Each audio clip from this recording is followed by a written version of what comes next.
नमस्कार India watch और मैं हूं आपके साथ स्नेहा सिंह। 2024 का चुनाव बेहद करीब है। ऐसे में सबके अपने अपने दावे, सबके अपने अपने वादे। एक तरफ जहां बीजेपी केरल को साधने या फिर ये कहें साउथ को साधने में कोई कोर कसर नहीं छोड़ना चाहती, वहीं दूसरी तरफ कांग्रेस ये दावा कर रही है कि साउथ में बीजेपी का पूरी तरीके से रास्ते बहुत कांटे भरे हैं। कांग्रेस कहती है कि साउथ से बीजेपी की सीटें एक भी नहीं निकलेंगी। हालांकि कांग्रेस के दावे के अनुसार यह कहा जा रहा है कि जहां पीएम मोदी कहते हैं कि 2 डिजिट में सीटें निकलेंगी, वहीं दूसरी तरफ कांग्रेस कहती है कि 2 डबल डिजिट का मतलब है 2-0। क्या वाकई बीजेपी की साउथ में स्थिति इतनी खराब है?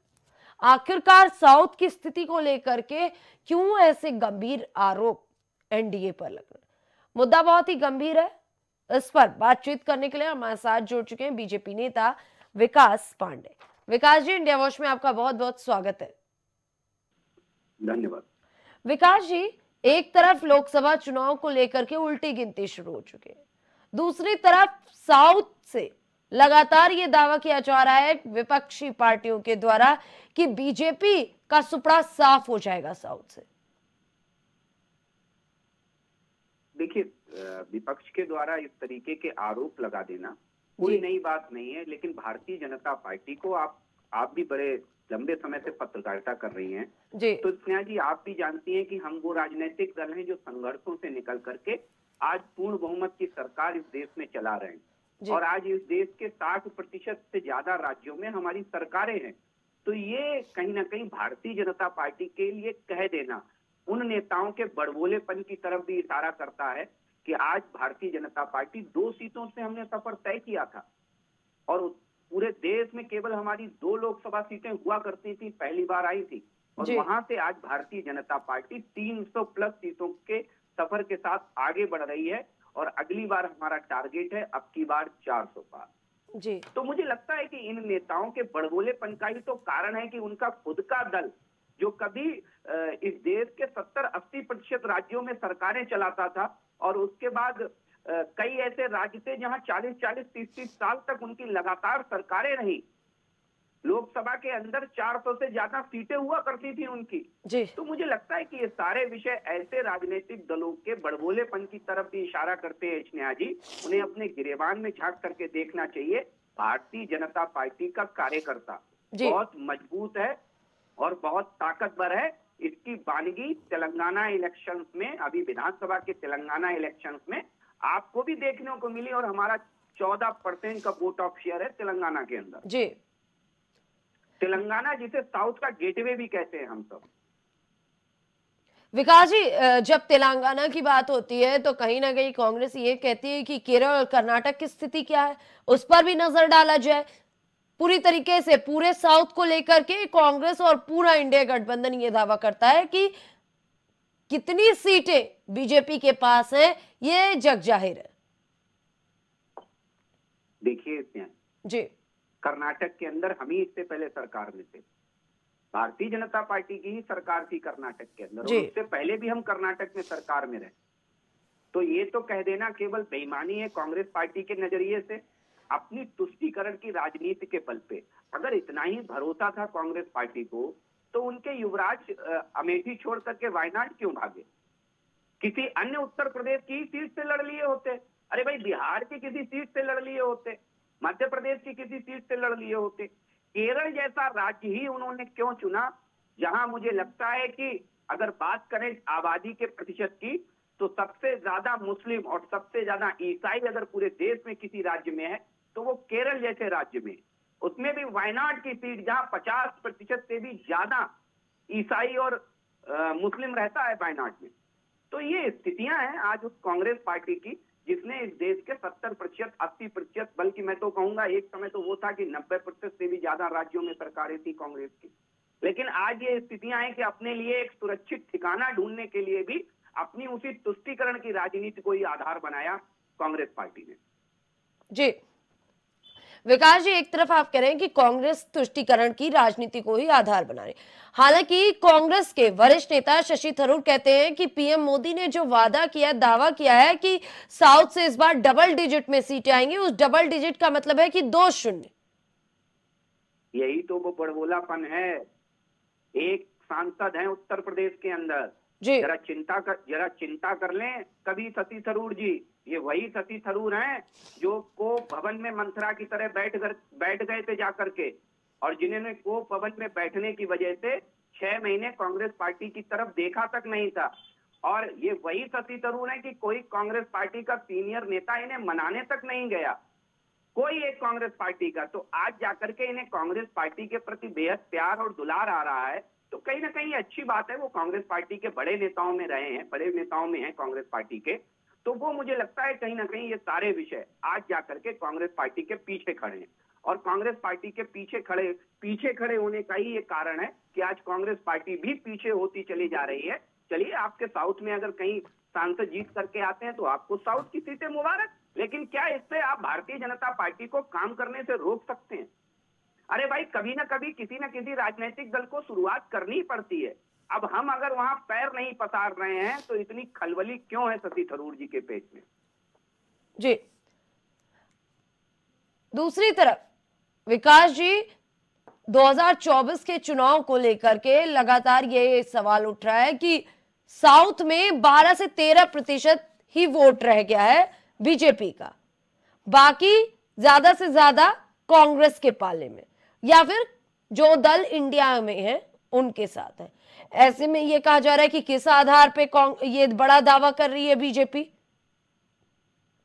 देखिए, पहले बीजेपी के कितना वोट ऑफ प्रतिशत था, जरा ये भी बता देते थरूर जी। जी, जरा ये भी तो बताना चाहिए कि भारतीय जनता पार्टी जहां कभी साउथ के राज्यों में खाता खोलने के लिए भी दुश्वार हुआ करता था हमारे लिए, और साउथ छोड़िए, यही स्थितियां हमारे साथ पूर्वोत्तर के भी राज्यों में थी, चाहे असम हो, मिजोरम हो, त्रिपुरा हो। आज असम के राज्यों में भारतीय जनता पार्टी की सरकारें हैं इसमें आज, ये बात आप बहुत अच्छे से जानती हैं। बिल्कुल। यही बात हमारे लिए 7 सिस्टर्स असम के लिए कहा जाता था, वो 7 राज्य जहां भारतीय जनता पार्टी के लिए दूभर था जीतना। तो ये भारतीय जनता पार्टी का पैर पसारना है कि आज उसी साउथ के अंदर जहां पहले हमारा वोट ऑफ प्रतिशत मुश्किल से 4 और 5% रहता था, आज उसी साउथ के अंदर 14-15% खुद कह रहे हैं शशि थरूर जी। और मुझे लगता है कि इससे कई ज्यादा बढ़कर के इस बार साउथ में भारतीय जनता पार्टी बड़े पैमाने पर अपने पैर पसारने जा रही है, क्योंकि साउथ के लिए किसी ने कुछ नहीं किया।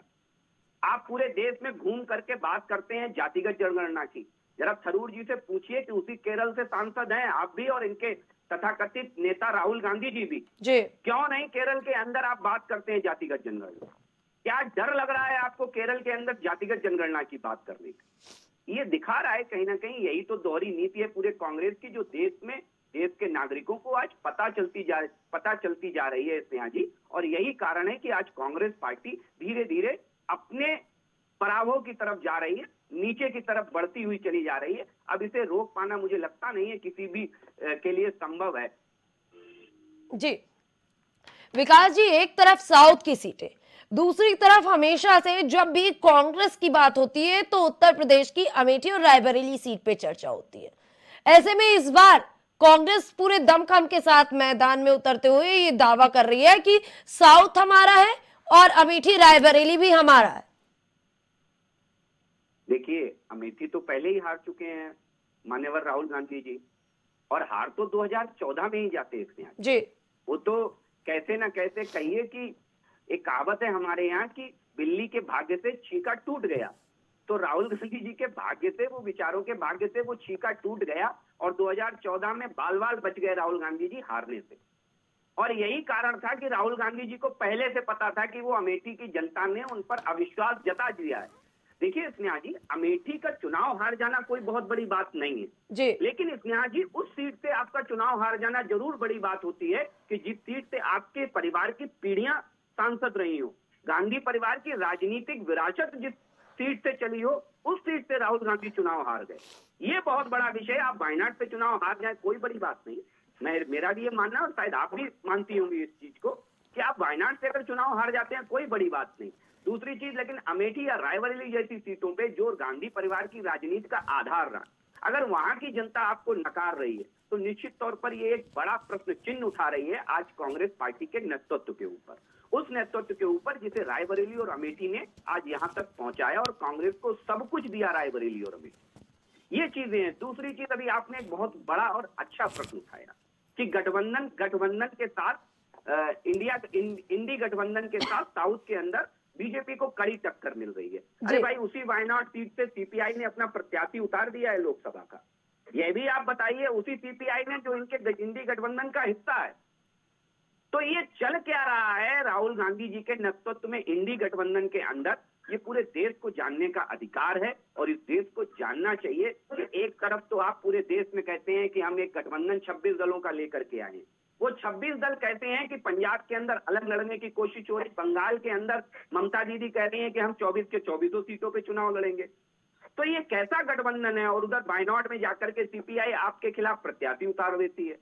तो ये तमाम तरीके की चीजें हैं जो राहुल गांधी के लिए मुझे लगता है कि फेस करना नामुमकिन सा सिद्ध होंगी और इसका खामियाजा भी कांग्रेस पार्टी को बड़े पैमाने पर भुगतना पड़ेगा। दूसरी चीज स्नेहा जी, एक दो तीन चीजें और मैं बताऊंगा जी।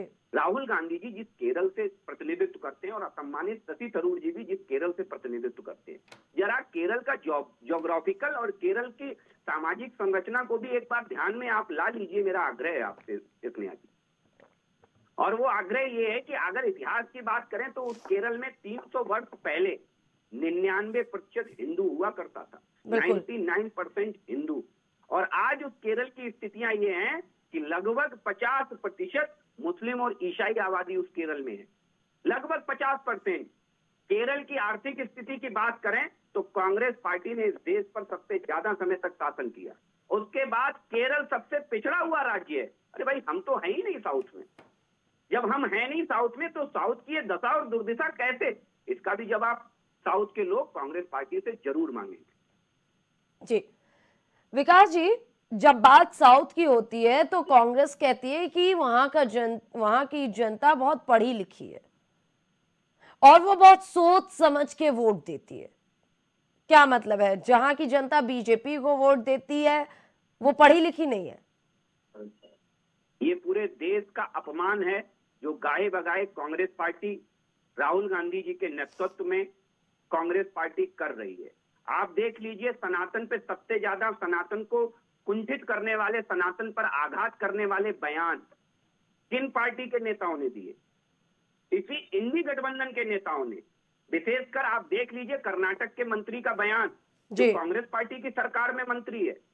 और मंत्री छोड़िए, वहां के मुख्यमंत्री जब सनातन को लेकर के ऐसे तर्कहीन और बेहुदा बयान देते हैं तो ये दिखाता है कहीं ना कहीं कि राहुल गांधी जी ऐसे बयानों पर सहमति जता रहे हैं। तो उनकी नजर में पढ़ाई का पैमाना होगा तो होगा, लेकिन हमारी नजर में अपनी सांस्कृतिक विरासत को भी जानना, अपनी सांस्कृतिक विरासत को भी समझना, यह भी बहुत महत्वपूर्ण है। आप किसकी बात कर रहे हैं साउथ की? क्या उत्तर प्रदेश के युवा, उत्तर प्रदेश का नौजवान, उत्तर प्रदेश के लोग पढ़े लिखे नहीं है? राहुल गांधी जी को ये बताना चाहिए। राहुल गांधी जी से पूछिए, क्या मध्य प्रदेश पढ़ा लिखा नहीं है? क्या बिहार के लोग पढ़े लिखे नहीं होते? सबसे ज्यादा आईएएस आईपीएस बिहार से निकल करके आते हैं स्नेहा जी। तब इस तरीके का बयान कहीं ना कहीं ये देश को बांटने की काम करने वाला बयान है और राहुल गांधी जी का ये ओछी मानसिकता का परिचायक है इस तरीके का बयान। जी विकास जी, लगातार कांग्रेस एक और मुद्दा उठाती है कि कहीं ना कहीं साउथ की जमीनी स्थिति और साउथ के मुद्दों के बारे में बीजेपी के पास कोई जानकारी नहीं है। तो वो मैदान में चुनाव में कैसे उतरेगी और कैसे जीत का दावा कर रही है? देखिए, कभी कहते हैं कि हमें उत्तर प्रदेश की जानकारी नहीं, कभी कह देंगे हमें बंगाल की जानकारी नहीं, कभी कह देंगे कहीं की जानकारी नहीं। भारत देश की जानकारी भारतीय जनता पार्टी से ज्यादा कांग्रेस पार्टी के किसी नेता को नहीं, क्योंकि उस देश की सांस्कृतिक विरासत को अगर समझने का काम किसी दल के नेताओं और कार्यकर्ताओं ने किया तो वो भारतीय जनता पार्टी है। कांग्रेस का नजरिया ही अलग है इस देश को देखने का। वरना आप याद कर लीजिए कि राम मंदिर जैसे संवेदनशील विषय पर ढुलमुल रवैया आप अपनाते हैं। केरल में जाएंगे तो क्रिश्चियन साइन पहन लेंगे, और जब उत्तर प्रदेश आएंगे तो जनेऊ डाल करके गंगा स्नान करेंगे। तो ये दोहरा चरित्र ही तो कांग्रेस के लिए घातक सिद्ध होने जा रहा है। हम साउथ के भी मुद्दों को उतनी करीने से जानते हैं जितने अच्छी तरह से हम यूपी और बिहार के मुद्दों को जानते हैं। ये बात 2024 में राहुल गांधी जी के सामने प्रूफ हो जाएगी, क्योंकि इसकी वानगी आपको अभी हुए विधानसभा चुनाव में स्पष्ट देखने को मिली। कांटे की टक्कर भारतीय जनता पार्टी ने आपको तेलंगाना के अंदर दी है। आपको ये आगे आने वाले समय में प्रूफ हो जाएगा, क्योंकि हमारी वर्किंग है। आप समझ लीजिए हमारे कार्यकर्ता में वो क्षमता है, और हम कार्यकर्ता बेस्ड पार्टी हैं, हम परिवार बेस्ड राजनीतिक दल नहीं है। हम संघर्षों से निकल करके आए हैं। साउथ की एक एक चीज से हम बहुत अच्छे से वाकिफ हैं। शायद इसीलिए हम कर्नाटक में, साउथ में, कर्नाटक राज्य में हम कर्नाटक की जनता की, साउथ की जनता की हमें सेवा करने का भी अवसर मिल रहा है, और आगे भी हमें साउथ की जनता देश की सेवा करने के लिए भी बहुमत नरेंद्र मोदी जी को जरूर देगी, अवश्य देगी। साउथ हमारे कमल के फूलों में बड़े पैमाने पर इजाफा करेगा, ये लिख करके रख लीजिए स्नेहा जी साहब।